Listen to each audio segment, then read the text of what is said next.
오늘 말씀은 요한계시록 3장 14절부터 22절까지의 말씀입니다. 라오디게아 교회의 사자에게 편지하라. 아멘이시오 충성되고 참된 증인이시오 하나님의 창조의 근본이시니가 이르시되 내가 내 행위를 아노니 내가 차지도 아니하고 뜨겁지도 아니하도다. 내가 차든지 뜨겁든지 하기를 원하노라. 내가 이같이 미지근하여 뜨겁지도 아니하고 차지도 아니하니 내 입에서 너를 토하여 버리리라. 내가 말하기를 나는 부자라 부유하여 부족한 것이 없다 하나 내 곤고한 것과 가련한 것과 가난한 것과 눈먼 것과 벌거벗은 것을 알지 못하는도다. 내가 너를 권하노니 내게서 불로 연단한 금을 사서 부유하게 하고 흰옷을 사서 입어 벌거벗은 수치를 보이지 않게 하고 안약을 사서 눈을 발라 보게 하라. 물은 내가 사랑하는 자를 책망하여 징계하노니 그러므로 내가 열심을 내라 회개하라. 볼지어다 내가 문 밖에 서서 두드리노니 누구든지 내 음성을 듣고 문을 열면 내가 그에게로 들어가 그로 더불어 먹고 그는 나로 더불어 먹으리라. 이기는 그에게는 내가 내 보좌에 함께 앉게 하여 주기를 내가 이기고 아버지의 보좌에 함께 앉은 것과 같이 하리라. 귀 있는 자는 성령이 교회들에게 하시는 말씀을 들을지어다. 아멘. 만족이 없는 삶은 그 자체로 불행한 삶입니다. 그러나 불만족해야지만 성공적인 삶을 사는 것이 있죠. 바로 신앙의 불만족입니다. 이 신앙의 불만족은 우리를 더욱더 행복하게 하고 성장하게 하죠. 그래서 현재의 신앙에 만족하지 않고 주님을 닮아가고자 힘쓰는 삶은 복될 수밖에 없습니다. 그 삶을 통해서 우리는 주 앞에 겸손하게 될 것이며 주님의 은혜를 갈망하며 살게 될 거예요. 그러므로 현재의 신앙에 만족하지 않고 더욱 주님을 닮아가며 세상을 이기고자 힘쓰는 성도 여러분을 예수님의 이름으로 축복합니다. 다윗의 열쇠를 가지신 주님께서는 빌라델피아 교회의 빌라델피아 교회가 작은 능력을 가지고도 순종하며 그분의 이름을 배반하지 않았다라고 칭찬하시고 이기는 자에게는 하나님의 성전의 기둥으로 삼고 절대 나가지 않게 하고 하나님의 이름과 새 예루살렘의 이름과 그분의 이름을 그 위에 기록하게 할 것이다 라고 말씀하십니다. 이는 주님만이 우리의 참된 능력이 되심을 알려주는 것이죠. 다윗의 열쇠를 가지셨다라는 것은 하나님의 나라의 모든 권세, 특히 생명을 주관하는 권세를 가지고 계시다라는 사실을 알려주는 거예요. 그래서 주님은 이기는 자는 성전의 기둥이 되게 하셔서 생명을 지키기 위하여 몸부림치지 않고 주 안에서 생명이 보존받게 될 것이다 라고 말씀하고 있는 겁니다. 그리고 하나님의 이름과 새 예루살렘의 이름과 그리스도의 이름을 이기는 자에게 기록하시겠다라고 말씀하는 것은 하나님 나라의 시민권자, 하나님께 속한 자로서 그들이 살아가게 될 것을 말씀하는 것이죠. 이처럼 빌라델비아 교회를 향한 칭찬과 약속은 주님만이 생명의 권세를 가지신 우리의 참 능력이시다라는 사실을 말씀해 주고 있는 겁니다. 그리고 본문은 이제 라오디게아 교회를 향한 말씀이죠. 아멘이요 충성되고 참된 증인이시며 하나님의 창조의 근본이신 이는 라오디게아 교회를 향하여서 차지도 뜨겁지도 않다라고 하시면서 미지근하여 토하여 버리겠다라고 책망하십니다. 그리고 스스로 부자라 부족함이 없다라고 하나 라오디게아 교회는 곤고하고 가련하고 가난하고 눈멀고 벌거벗은 상태임을 알지 못한다라고 하시죠. 그래서 금을 사서 부유하게 하고 흰옷을 사서 입고 벌거벗음을 가리우고 안약을 사서 눈에 발라 보게 하라 라고 말씀합니다. 그분께서는 사랑하는 자마다 징계하시니 열심을 내고 회개하라 라고 하죠. 그리고 이기는 자는 그분이 이겨서 하나님의 보좌에 함께 앉으신 것과 같이 그분의 보좌에 함께 앉게 될 것이다 라고 말씀합니다. 이를 통해서 말씀하시는 바는 무엇일까요? 세상은요, 자기 만족을 긍정적으로 봐요. 그것은 전체적인 삶을 높이고 독립적이고 자율적인 삶을 살아가도록 만들기 때문입니다. 자기 만족한 사람들은요, 지속 가능한 동기를 그 삶에 부여하면서 긍정적인 삶을 살아가도록 만들죠. 그래서 세상은 이 자기 만족에 대하여 긍정적인 가치를 매기고 중요하게 여깁니다. 자기 만족하는 사람들을 다른 사람들보다 더 나은 삶을 살아가고 있다라고 말하죠. 그러나 성경적으로 이 자기 만족적 삶은 헛되다라는 사실을 우리는 발견하게 됩니다. 오히려 자기 만족적 삶이 우리를 더욱더 부정적인 영향을 줄 수 있다라는 거예요. 누가복음 12장 16절부터 21절에 보면 어리석은 부자의 이야기가 나옵니다. 어느 날 한 부자가 농사를 지어서 밭에서 많은 곡식을 얻게 됩니다. 수확도 많고 쌓아둘 곳이 없을 정도로 많은 곡식을 거둬들이게 되자 그는 혼자 말하기를, 자, 지금 있는 창고를 헐고 더욱더 튼튼하고 큰 새 창고를 지어서 그곳에 모든 곡식과 물건을 쌓아두고 여러 해 동안 쓸 물건을 많이 쌓아두어 쉬고 먹고 마시고 즐기자라고 말하죠. 그러자 하나님께서 그에게, 어리석은 자야, 오늘 밤 내 영혼을 가져갈 것이니 그러면 내가 준비한 것이 누구의 것이 되겠느냐라고 말씀하세요. 그리고 주님은 자기를 위하여 재물을 쌓아두고 하나님께 대하여 부여하지 못한 자가 이와 같다라고 말씀합니다. 이처럼 자기 만족에 빠진 삶은 물질적 만족을 통하여 삶의 안전을 추구하고 평안을 추구하고자 하죠. 자기가 누린 만족을 통하여서 그들의 삶의 안식을 누리고자 합니다. 그러나 하나님이 없이 자기 만족에 빠져 있는 삶은 때로는 하나님이 없이 다른 것들을 통하여 자기 만족을 이루려고 하는 삶은 헛되다라는 사실을 성경은 우리에게 분명하게 말씀해주고 있어요. 내가 준비한 것이 누구의 것이 되겠느냐라는 것이죠. 그러니까 이 점에서 본문에 나오는 라오디게아 교회도 이런 물질적 만족, 자기 만족에 빠져 있는 교회였다라는 겁니다. 그들은 어리석은 부자와 같이 스스로 부자라고 여기면서 부족한 것이 없다라고 생각을 했어요. 매우 긍정적이고 삶의 질이 높은 것처럼 보이지만 실제 그들은 자기 만족에 빠진 상태였다라는 것이죠. 이런 라오디게아 교회를 향해 주님은 그들의 현재적 상태를 말씀하고 계십니다. 너희가 얼마나 비참하고 가련하고 가난하고 눈이 멀고 벌거벗고 있는지를 알지 못하느냐? 이게 라오디게아 교회의 현실적 문제라는 것이죠. 이처럼 라오디게아 교회는 자기 만족에 빠져서 얼마나 심각한 상태인지를 모르는 거예요. 그런 그들을 향해서 주님은 열심을 내어라, 회개하라 라고 말씀하고 있는 겁니다. 그들의 부족함이 가려지도록, 사라지도록 행해 이기는 자가 되라 라고 말씀하고 있는 것이죠. 그때 그들은 주와 함께 보좌에 앉게 될 거다 라고 말씀하세요. 이를 통해서 말씀하시는 바는 무엇일까요?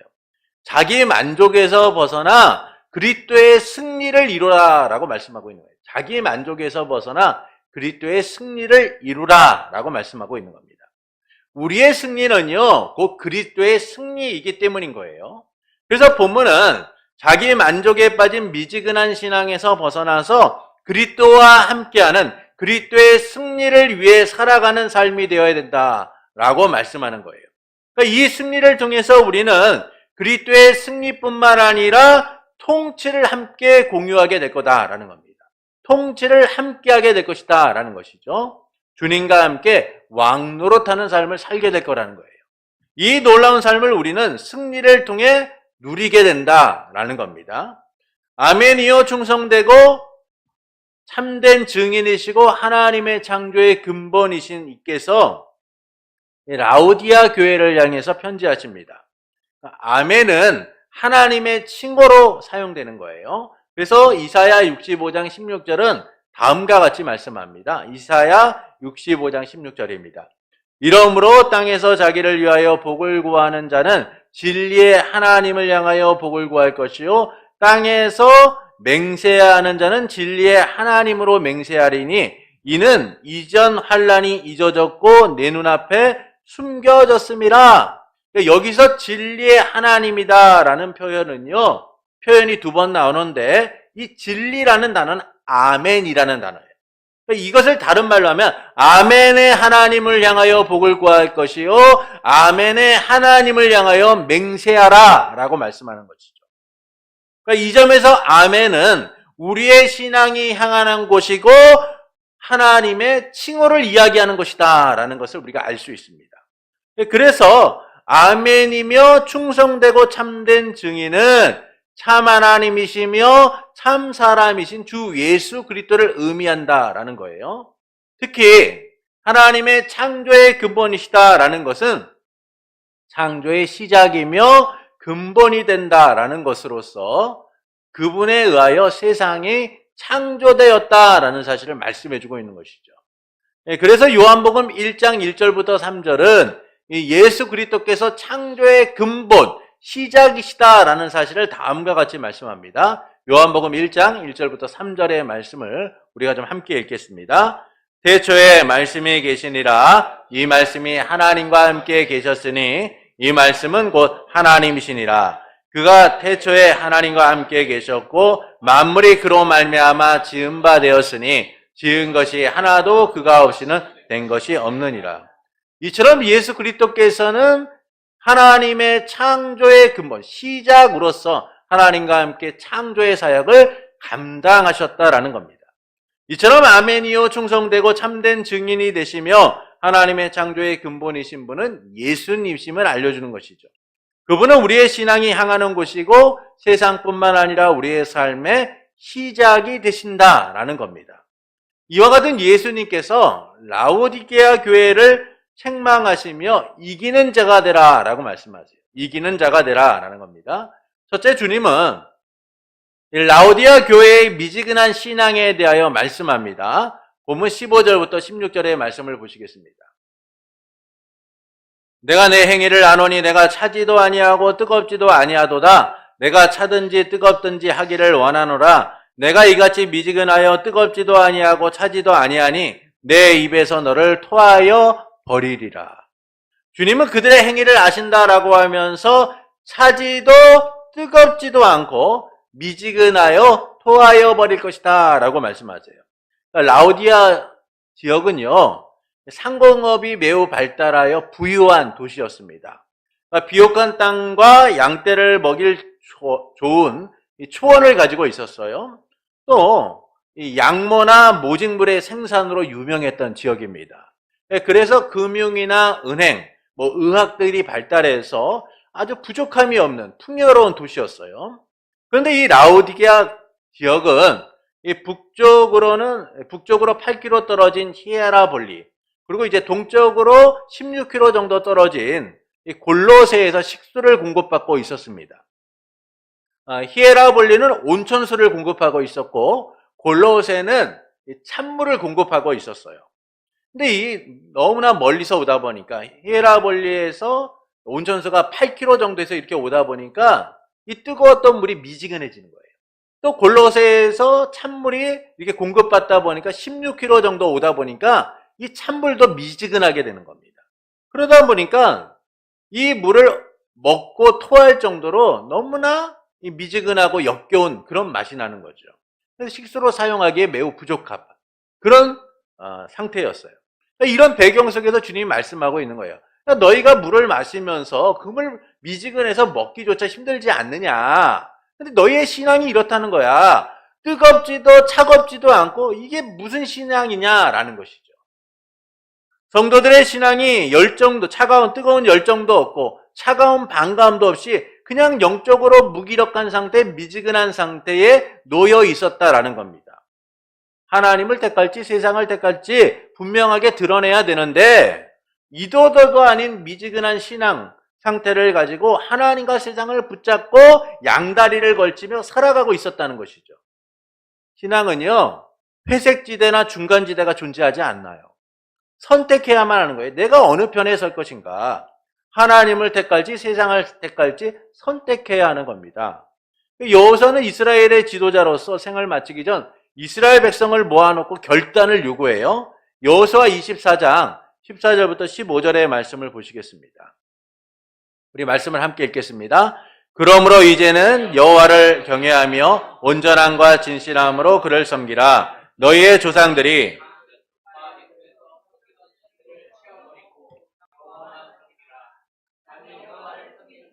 너희에게 좋게 보이거든 너희는 조상들이 강 저쪽에서 섬기던 신들이든지 또는 너희가 거주하는 땅에 있는 아무리 족속의 신들이든지 너희가 섬길 자를 오늘 택하라. 오직 나와 내 집은 여호와를 섬기겠노라 하니. 여호수아는 이스라엘 백성들을 모아놓고 하나님을 섬길지 우상을 섬길지 선택하라 라고 말합니다. 신앙의 중간지대는 없다는 거예요. 그래서 분명한 선택만이 필요하다라는 것이죠. 누구의 편에 설 것인가를 분명하게 드러내는 것, 그것이 바로 성도에게 요구되는 삶이라는 겁니다. 그런데 라오디아 교회는 세상과 하나님을 함께 섬기며 미지근한 신앙을 가지고 살았다는 것이죠. 자기 만족에 빠져서 이도저도 아닌 신앙을 가지고 살아가고 있었다는 거예요. 그래서 주님이 뭐라고 말씀합니까? 토하여 버리리라 라고 말씀하세요. 둘째, 주님은 자기 만족에 빠진 라오디게아 교회의 상태와 그에 따른 처방을 말씀합니다. 본문 17절부터 19절의 말씀을 보시겠습니다. 본문 17절부터 19절입니다. 내가 말하기를 나는 부자라 부요하여 부족한 것이 없다나 내 공고한 것과 가련한 것과 가난한 것과 눈먼 것과 벌거벗은 것을 알지 못하는도다. 내가 너를 권하노니 내게서 불로 연단한 금을 사서 부요하게 하고 흰옷을 사서 입어 벌거벗은 수치를 보이지 않게 하고 안약을 사서 눈을 발라 보게 하라. 물은 내가 사랑하는 자를 책망하여 징계하노니 그러므로 내가 열심을 내라 회개하라. 상업적으로 발달하고 부유한 도시에 살았던 라오디게아 성도들은 자신들을 부자라고 여기면서 부족함이 없다라고 생각하고 있었어요. 자기 만족에 빠져서 이 물질적 부요에만 만족하고 있었다는 것이죠.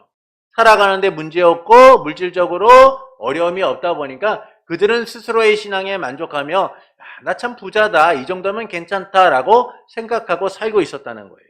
그런데 그런 라오디게아 성도들을 향해서 주님은 영적으로 부족한 자, 가난한 자, 비참한 자라고 말씀하고 있는 거예요.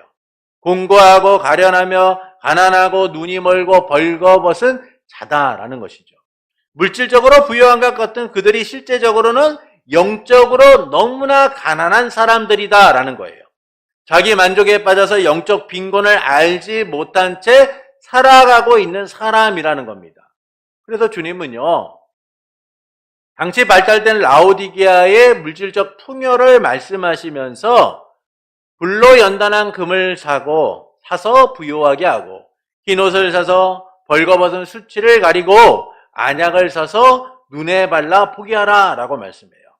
그들이 생활에서 사고 누리는 것들을 말씀하시면서 실제 삶의 필요는 물질적인 것이 아니라 영적인 것이다 라는 사실을 말씀해주고 있는 거예요. 그래서 주님은 가려진 그들의 눈을 안약을 사서 발라 포기하라 라고 하시죠. 라오디아 지역은 안약이 매우 유명했던 지역입니다. 그래서 주변 도시에서도 이 라오디게아 지역에서 나온 안약은 없어서 못 팔 정도로 그렇게 유명했던 거예요. 이처럼 주님은 단순히 육체적 치료만을 하는 것이 아니라 영적 치료를 통하여서 그들의 눈을 열어서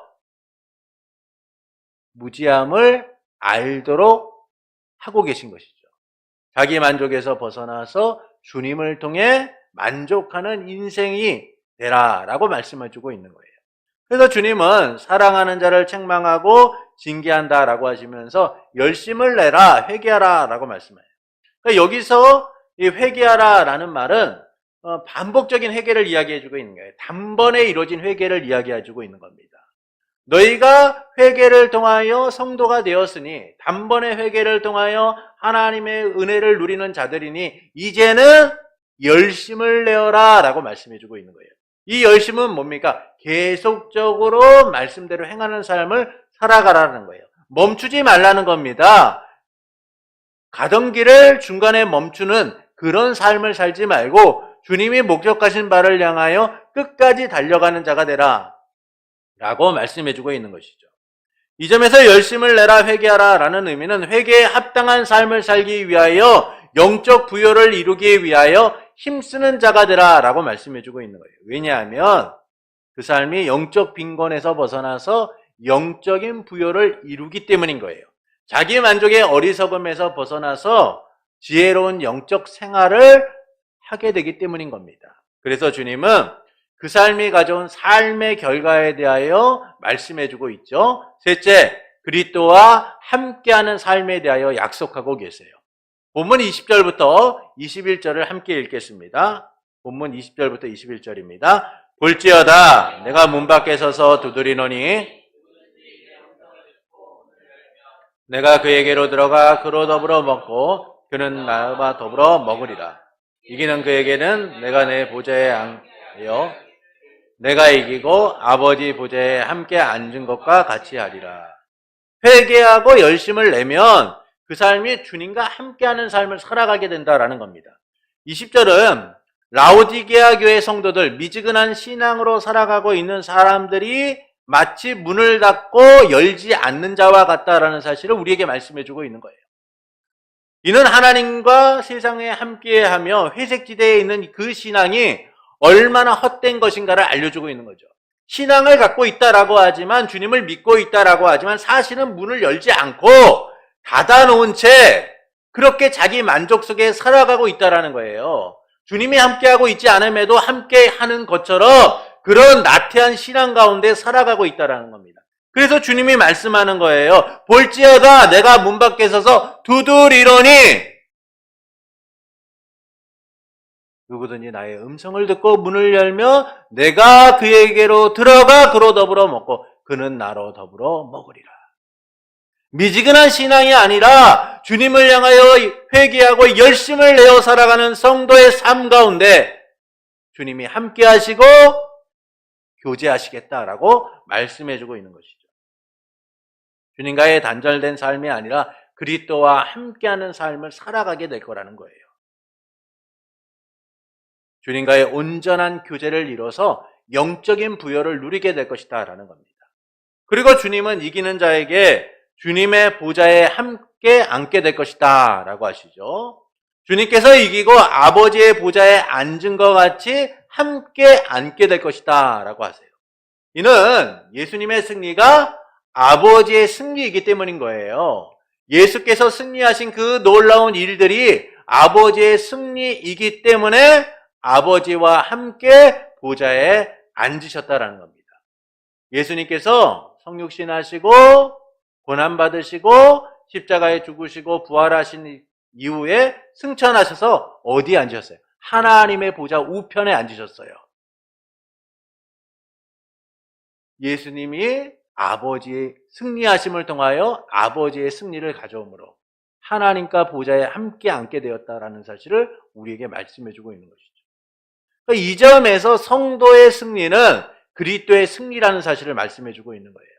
그러니까 우리가 이 땅 가운데서 믿음을 지키고 살아가는 일을 때론 고난 속에서도 힘들고 어렵지만 오늘도 믿음을 지키고 예수를 위해 살아가고 있는 이 일들이 그리스도의 승리라는 거예요. 나만의 승리가 아니에요. 하나님의 승리이고 그리스도의 승리이기 때문에 우리가 어디에 앉아요? 하나님의 보좌 우편에 보좌에 함께 앉게 된다는 거예요. 그리스도의 보좌에 함께 앉아 통치하는 자가 될 것이다 라고 말씀해주고 있는 거예요. 그리스도의 통치권을 공유하게 될 것이다 라는 겁니다. 곧 성도가 그리스도의 승리를 위해 살아가는 순간 통치를 이루는 사람이 될 거라는 것이죠. 이는 자기 만족에서 떠나 이기는 삶이 가져올 결과를 말씀해주고 있는 거예요. 그래서 요한계시록 20장 4절은 다음과 같이 말씀합니다. 요한계시록 20장 4절입니다. 우리 말씀을 함께 읽겠습니다.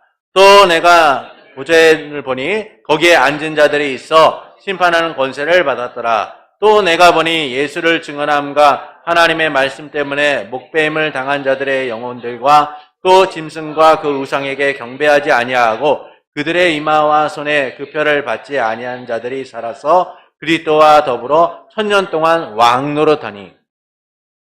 예수를 위하여 죽고 세상을 이기는 사람들은 그리스도와 함께 왕노릇하는 삶을 사는 거예요. 그리스도의 보좌에 함께 앉아 그리스도의 통치를 함께 이루는 사람들이 될 거라는 겁니다.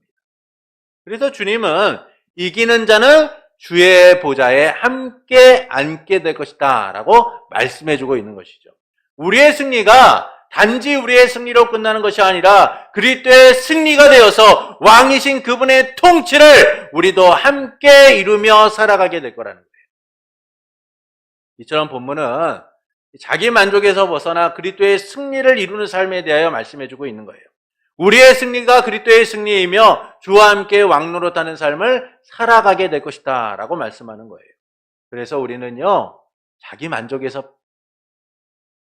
벗어나서 스스로 부요한 자인 것처럼 살아가는 삶에서 벗어나 오늘도 영적 부요를 이루는 삶, 주님을 위해 오늘도 승리의 그날을 위하여 달려가는 이들이 되어야 된다라는 겁니다. 주님을 통해 주어질 승리의 결말을 향해 살아가는 이들, 이기는 자의 삶을 위하여 살아가는 이들이 되어야 될 거다라고 말씀해주고 있는 것이죠. 신앙의 회색지대, 중간지대가 아니라 주님의 편에 서서 영적 부요를 이루는 자들, 그들이 바로 우리가 되어야 된다라고 말씀해주고 있는 거예요. 이를 통해서 하나님께서 우리가 어떻게 살기를 원하실까요? 자기 만족에서 벗어나서 열심을 다하는 성도가 되기를 원하시는 거예요. 자기 만족에서 벗어나 열심을 다하는 성도가 되기를 원하십니다. 여러분, 신앙의 만족은 존재하지 않습니다. 신앙의 만족은 오히려 우리를 실패하게 하고 넘어지게 하고 하나님과 단절된 삶을 살아가도록 만들어요. 그래서 우리는 끊임없이 그리스도를 본받아 성화를 이루는 삶, 그리스도를 본받아 살아가는 이들이 되어야 되는 거예요. 주님이 우리를 부르신 그 부르심의 현장을 향하여 날마다 달려가는 이들이 되어야 합니다. 그런데도 우리는 신앙적 만족에 빠져서 영적으로 나태하거나 영적 성장을 추구하지 않고 살아갈 때가 있어요.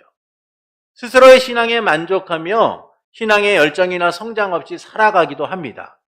이런 신앙의 만족은 하나님의 뜻을 떠나서 자기의 판단과 뜻대로 살려고 하기 때문이죠. 신앙의 열정이나 성장 없이 살아가도록 만들어요. 그것은 신앙적 교만 때문이에요. 신앙적 교만 때문에 우리는 하나님의 뜻을 떠나 자기 판단과 뜻대로 살아가려고 하고 신앙적 열정이나 성장 없이 살아가려고 해요. 왜냐하면 이미 우리는 다 이른 자처럼 살아가기 때문이에요. 내 신앙이면 이 정도면 괜찮지 라고 생각하기 때문이죠. 자기 수준에서 충분하다고 생각하기 때문인 겁니다.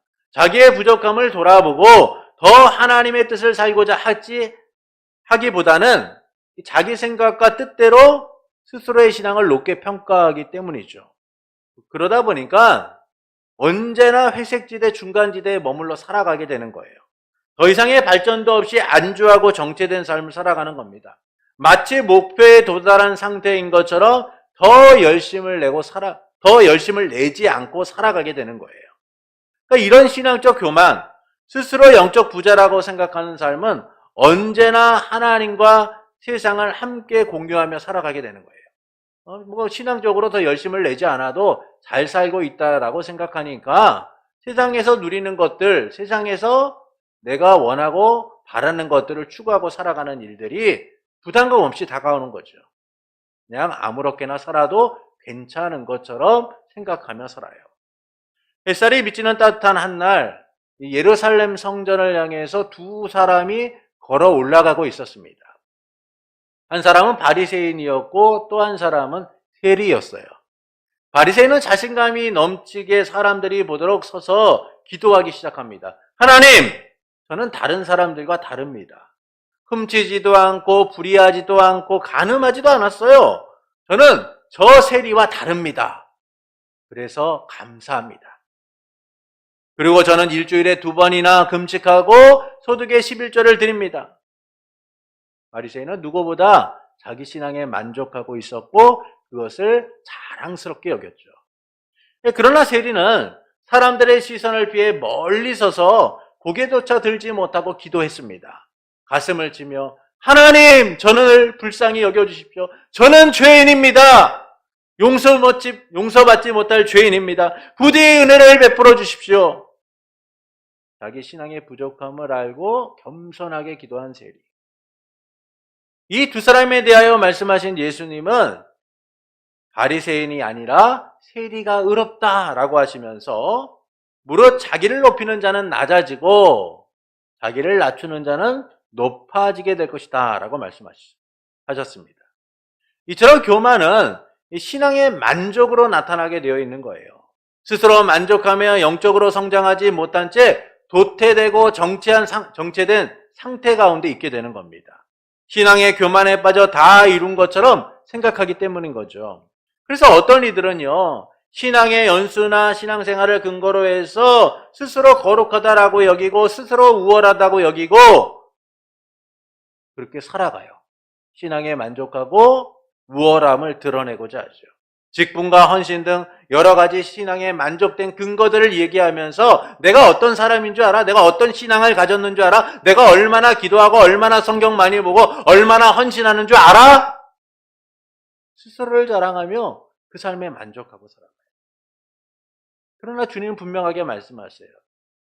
너의 그 만족이 결국 너의 삶을 무너뜨릴 뿐이다 라고 말씀하세요. 높아지려고 하는 자는 낮아질 뿐이다 라고 하시죠. 그래서 신앙의 만족은 불가능한 거예요. 신앙은 끊임없이 우리의 부족함을 알게 하며 더욱 주님을 따라가게 하는 겁니다. 세리와 같이 주님의 은혜가 아니면 살 수 없음을 알게 되면 겸손하게 살 수밖에 없는 거예요. 끊임없이 주님의 은혜를 갈망하게 되고 주님의 뜻을 따라 살아가게 되고 주님의 뜻 가운데 머무르게 되는 거죠. 심령이 가난한 자는 하나님의 나라를 갈망하는 것처럼 우리도 그렇게 살아갈 수밖에 없는 거예요. 마치 탐험가가 멈추지 않는 도전을 계속하는 것처럼요. 신앙은 하나님의 나라에 대한 갈망과 도전을 가지고 멈추지 않는 삶을 살아가게 돼요. 오늘도 주님을 위하여 하나님의 나라와 의를 위하여 살아가도록 만들어요. 이루지 못한 자처럼 이루기 위하여 오늘도 주님을 향해 달려가는 거예요. 많은 성도들이 함께 나와서 예배를 드려도요, 어떤 이들은 끊임없이 주님을 갈망하고 소망하고 바라보며 살아가요. 근데 어떤 이들은 주님과 상관없이 살아요. 주님이 나에게 무엇을 하든, 주님이 내게 어떤 말씀을 주든, 주님이 내게 어떤 은혜를 베푸든 그거에 대하여 무감각한 채 오늘 나는 이대로가 좋습니다라고 생각하며 살아가죠.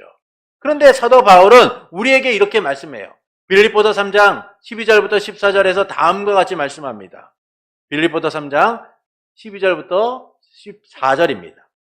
우리 말씀을 함께 읽겠습니다.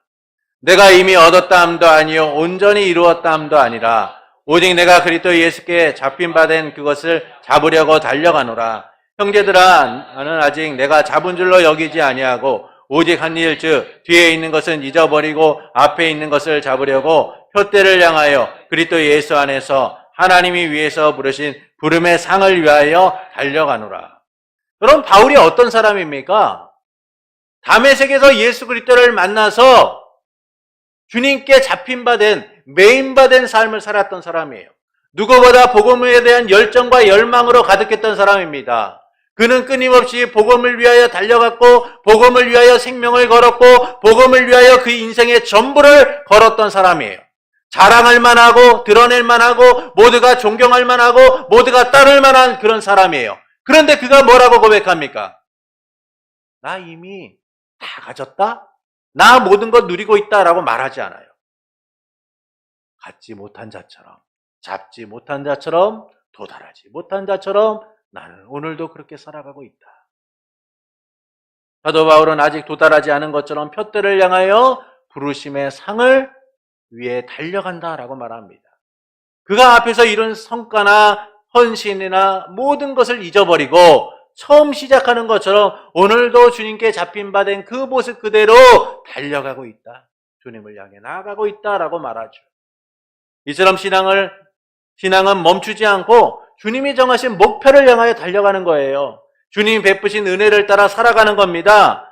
여기에 만족은 그래서 존재할 수가 없어요. 불만족이 우리를 더욱더 주님의 은혜를 갈망하게 하고 겸손하게 하게 만들기 때문이죠.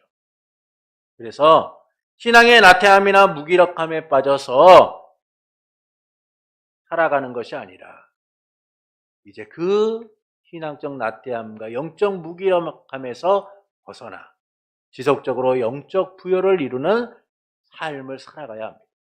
주와 함께 왕노릇하기 위해 열심을 다하는 이기는 자의 삶. 그것이 바로 주님이 우리에게 원하시는 삶인 것이죠. 성도의 삶은 완성이 아니라 과정을 통하여서 그리스도와의 연합을 이뤄가는 거예요.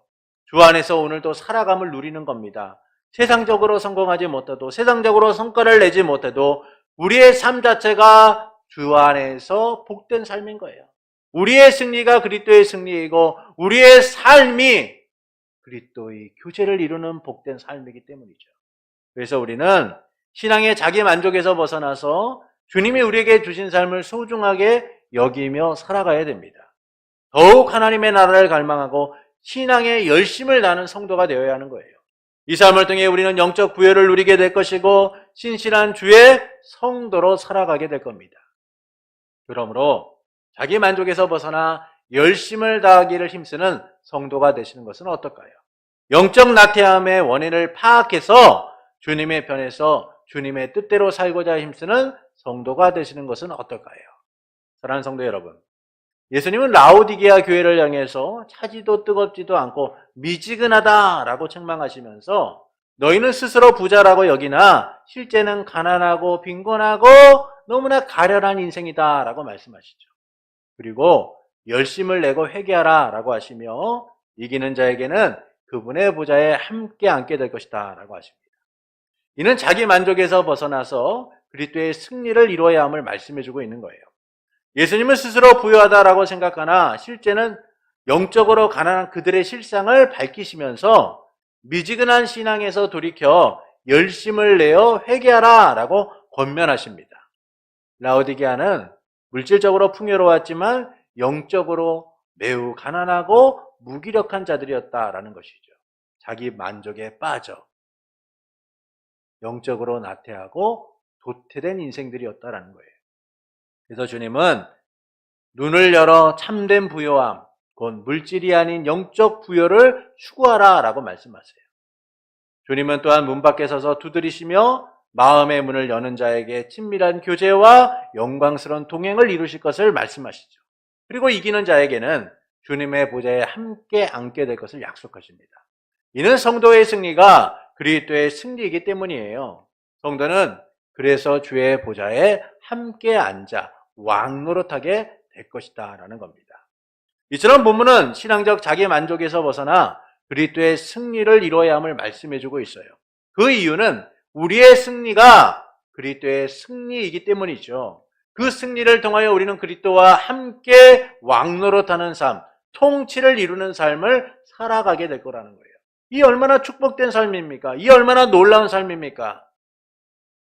이 삶을 주님은 약속하셨고 지금 우리에게 영적 나태와 자기 만족에서 벗어나 주님을 위하여 열심을 내라 라고 말씀하고 계세요. 이를 통해서 하나님께서는 우리가 어떻게 살기를 원하실까요? 자기 만족에서 벗어나 열심을 다하는 자가 되기를 원하시는 거예요. 그런데도 우리는 이 신앙적 만족에 빠져서 영적으로 나태할 때가 많습니다. 그것은 신앙적 교만 때문이죠. 그러다 보니까 중간지대에 머물면서 더 이상의 발전도 없이 그냥 안주하며 살아가는 거예요. 이 신앙 자체에 만족하며 살아가는 것이죠. 마치 바리새인이 스스로를 의롭게 여기며 교만에 빠진 것처럼 그렇게 살아가요. 그러나 사도 바울은 자신이 이미 이룬 것에 만족하지 않고 푯대를 향하여 달려간다라고 고백해요. 이는 신앙의 길이 끊임없는 성화의 여정이기 때문이에요. 주님이 부르신 목표를 향해 열심을 내어야 하는 삶이기 때문입니다. 그래서 우리는 신앙의 회색지대에 머물지 말고 중간지대에 머물지 말고 주님의 편에 서서 열심을 내며 영적 부여를 이루는 자들이 되어야 하는 것이죠. 그럴 때 우리는 단지 종교적 성취를 넘어서 그리스도와 함께 영광에 동참하는 삶을 살아가게 되는 겁니다. 그러므로 자기 만족에서 벗어나 열심을 다하는 성도가 되는 것은 어떨까요? 영적 나태함의 원인을 파악해서 주님의 편에서 주님의 뜻대로 살고자 힘쓰는 성도가 되시는 것은 어떨까요? 그때 우리는 주와 함께 주님의 통치를 함께 공유하게 될 거예요. 세상을 이기는 삶이 무엇인지를 몸소 누리며 살아가게 될 겁니다. 이기는 자의 삶, 이 삶이 우리 삶의 결말임을 누리게 될 거예요. 그러므로 신앙의 회색지대, 자기 만족에서 벗어나 주님의 편에서 열심을 내기를 원하는 성도 여러분에게 보좌에 앉게 하실 삼위일체 하나님으로 인하여서 주님과 풍성한 교제를 이루며 왕노릇하는 삶이 되기를 예수님의 이름으로 축원합니다.